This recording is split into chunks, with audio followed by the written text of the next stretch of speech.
Berê bînerên hêjan tam salek di ser peyama destpêkê ya rêberapûm ya ji bo rêya giştîre derbas bûm û di vê peyamê de hem peyama ku li girava İmraliyê hate dayîn û hem jî di peyama nû ya hate dayîn de xelekê hevbeş hebû ku kesê ku peyam xwendî Veysî Aktaş bû ku ew jî par di rojeke weke îro de vê carê li gel rêberapo li girtîgeha İmraliyê bûm îro jî ew peyam ji aliyê Veysî Aktaş ve hate xwendin lê.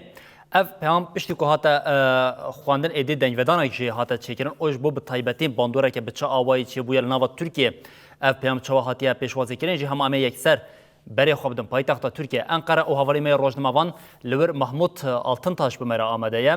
Mahmud demata xweş be. Dem baş ve çend xweş were.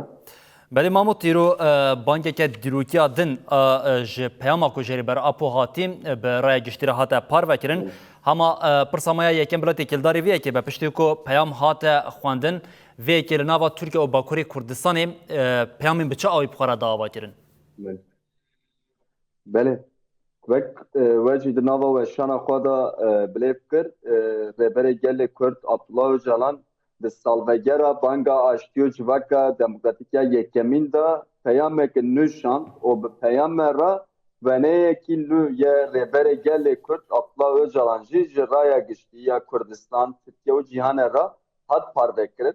Elbet hem ew wene hem jî peyam bandorek mezin li ser rojeva ne tenê rojeva Kurdistan û Tirkiye li ser rojeva cîhanê jî kir.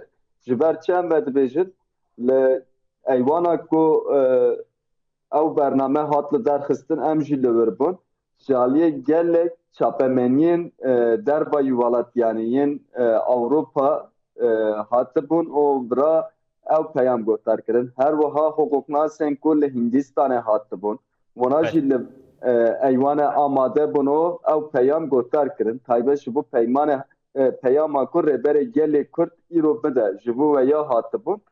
O peyam em dikarin bêjin li ser çapemeniya hemû çapemeniya Tirkiye û Kurdistanê ew peyam dît û ew peyam weşand. Le heta niha ew jî tiştekî balkêş e heta niha ji aliyê rayadarên Tirkiye ve derheqê peyamê de tu nirxandin tu gotinek nehatiye kirin. Le çapemeniya Tirkiye jî ji nêz ve şopand û ew peyama rêberê gelê Kurd weşand ragihand. Mahmud ez te qut dikim bibûre lê bi taybet me gotiya hem li nava Tirkiye û hem jî li nava Bakurê Kurdistanê. Na li aliyê Tirkiye tu dibêjî hinekê bêdengî heye. Lê li Bakurê Kurdistanê bi çi awayî bû bi taybetî peyama destpêkê dema ku em me temaşekir wê demê jî gel li ber çapemeniyê bû ka peyama rêberapoyê bi çi awayî be û piştavaniya xweş bû yekê diyar kiribûn.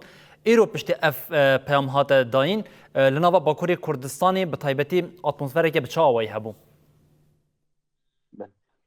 Belê çavê raya giştîya tevahî Kurdistanê îro li Enqere bu em dikarin bêjin ji ber ku bere de hatibû gotin ku peyameke nû ya rêberê gelê Kurd Abdullah Öcalanê werweşandin. Rêberê gelê Kurd bere de ew pevajiyo merhelekî gêştî weke pevajiya entegrasyona demokratîk bi nav kiribû. Ji bo veya jî bi merheleyê nû de de çi peyam bide ji aliyê raya giştî ve dihat merak kirin. Piştî weşandina peyama û wenê rêberê gelê Kurd Abdullah Öcalan li Kurdistanê hem aliyên saziyên demokratîk ve hem partiyên siyasî ve kêfxweşiya xwe anî ziman û piştgiriya xwe ji bo peyama nû ya rêberê gelê Kurd Abdullah Öcalan anî ziman ji aliyê gel ve ji coşek mezin hebû.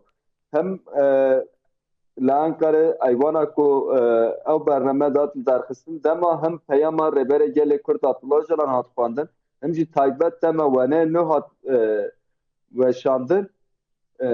Kesên di eywanê de bûn ku di nav wan de endamên saziyên demokratîk hene, partiyên siyasî hene bi yek dengî çepikan û berskirina duruşmeyên bijî seroka pû kêfxweşiya xwe li ser hem weşandina wenê rêberê gelê Kurd Abdullah Öcalan hem jî peyame anî ziman.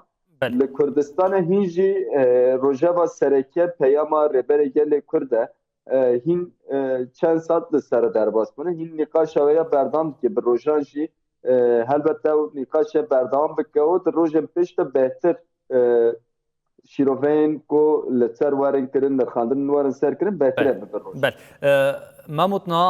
محمود اف مجار کو بتایبتی پشتی کو پیام ریبر اپو هاتا وشاندن برای گشتر هاتا پاروکرین تا گوت چاپمنیا دولتا ترکیه جی افیا کم دا و پاروکر لیور وقت جانی زمان بقاسیم 7-8 ساعت دسر داینا و پیامیره درباز بگلو پارتیین سیاسی ین لناوا ترکیه قط هل وستک جوان درنکه تانگوان بجین پیامک لها السرویه که درنکت یا دنجی سالک درباز بو لی اف زمانی کو بتایبت یکو جبو تفجیر آزادی کردستان جبو گلی کردوای که ترور دهات بکارانین چاپمنیا ترکیه دویه که ده اصرار دکر ایرو به داینا و پیامی رتش ده گوهردنه که بویاننا Di serî de em ser partiyên siyasî bêjin wek pirsave heta niha jaliyê tu partiyên siyasî ve nirxandinek helwestek erenî an ji neyînî li dijî peyama rêberê gelê Kurd derneketî taybet jî rêyaderên Tirkiye ku niha desthilatiya ve ya Partiya AKP û MHP dike jaliyê wan ve heta niha li ser peyama rêberê gelê Kurd Abdullah Öcalan tu nirxandinek û tiştek nehatiye parvekirin. Le em aliyê ziman ew girîng e jaliyê ziman ve hîn jî çapemeniya Tirkiye hem ya muhalîf hem ya giredayî desthilate her du jî li ser mijareke li hev dikin. Ew mijar jî çi ye?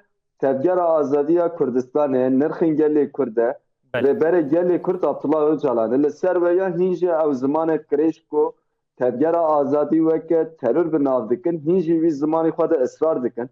Ji xwe dayîna nûçeya peyamê de jî bi wî zimanek kirêj bi karanîna wî zimanek kirêj ve ew peyam dan. Le ew zimanek kirêj ne tene di çapemeniya Tirkiye'de me di rapora hevpariya Komisyona Meclîsê de jî ew zimanek kirêj dît. Ji xwe rêberê gelê Kurd di peyama xwe ku jaliyê heyeta Dem Partî de hevdîtina dawî de şandibû de ev yek biniye ve ya xîz kiribû balkî şandibû sergotibû heke ew pirsgirêk di çerçeveyeke teng ya terûrê di were bi nav kirin evlehiyê di were bi nav kirin çareseriya ve ya nepêkane. Le tevî hişyariyan jî tevî van hişyariyan jî çapemeniya Tirkiye hem ya giredayî desthilate hem jî ya giredayî muxalefete hîn jî van gotinên xwe da bi israr e. بله محمود پرسامaya dawê ji her bila hema têkildarî wî yekê bi hinekê nêrînata jê têkildarî wî yekê dixwazim niha Tirkiye ji bo peyama ku rêber apo parvekiriya ku dayîn heta niha çi qasî amade ye em wan bêjin amade ye ku fêm bike û pratika wê jî pêk bîne. Yani tişta ku li vira de dixuye erê li meclîsa avabûna komisyonê girîng bû rapora hevpariya meclîsê jî tevî kemasiyan jî girîng bû le Türkiye çıkas amadeye dema em demokrasiya Türkiye binirin ne amade şber çi ne amade ve bere gelê Kurd di peyama xwe de qala entegrasyona demokratik dikiye. Entegrasyona demokratik çi ye? Devlet hemû netew û baweriyên ku Tirkiye û Kurdistanê dijîn bi hebûna wan bi baweriya wan bi ziman û çanda wan qebûl bike li ser vê yeke entegrasyon pêk were ji bo entegrasyona demokratik jî kanûnên hemwalatbûna azad. Kanûnên hemwalatbûna azad çi ye? Hemû gel û netew keseyek jî di navda bi fikr û remanên xwe bi ziman, çand, baweriya xwe bikare xwe bawayekî azad bîne ziman û tu netewek netewbûna xwe ser netewê dîna ferz neke baweriya xwe li ser baweriyek dîn ferz neke demeşandin. Le li Tirkiye de me em dinirine peyama rêberê gelê Kurd ew li Tirkiye çawaye Tirkiye hîn jî di hişmendiya yekperestiya da bi israr e hîn jî ew bi ezberên sedsalane tevdigerin ji xwe ew rapora komisyonê jî ew yek nîşan da hîn jî bi karanîna zimanê terûrê hîn jî bi nav nekirina maf û mafê zimanê Kurdî û baweriyên li Tirkiye de jîn ew yek di raporê de cih negirtin. Ew jî nîşan dide ku Tirkiye hîn veyara ne amade ye. Le amadebûna ji xwe dema em pergala desthilatdariyê dewletê dinirin tu dewletek veyara ne amade ye. Yek ku dewletê bîne vê aste تکوشینا هزا دموکراسیه هزا کو سر دولت زخته بکه کو دولت وره و آسته او هز دکار دولت بینه و آسته نه ترکیه هکه هزک لدجی تونه به تکوشینک نه مشانن تکوشینک دموکراسیه هر پر همو هزین ترکیه نه تنه گلی کرجی بله gelek nete û bawerî li Tirkiye hene ku ziman û çand dawana baweriya wan tu nete hesibandin. بله Heke tekoşinek hepar li dijî veyekê ne dayîn Tirkiye tu carî ew hişmendiya xwe bere naguherîne. بله Ewa diyardêke hem di helbesta deshilatê de hem jî hişmendiya ku Tirkiye me kazagona xwe li ser ve avakiriye de bawekî şember xuya ye. بله ماموت Altıntaş şavarîmê rojnamevan li Enqerê hem civîn şopand hem peyama ku hatî dayîn wê demê jî baweke zindî temaşe kiribû li wir bû. Têkildarî agahiyên ku te bi me re par vekir bi taybetî piştî peyama ku hate dayîn û atmosfera ku li nava Tirkiye û Bakurê Kurdistanê gelek spasiyet etkin Altıntaş û dibêjin dema te xweş be. Dem baş ve şan xweş were.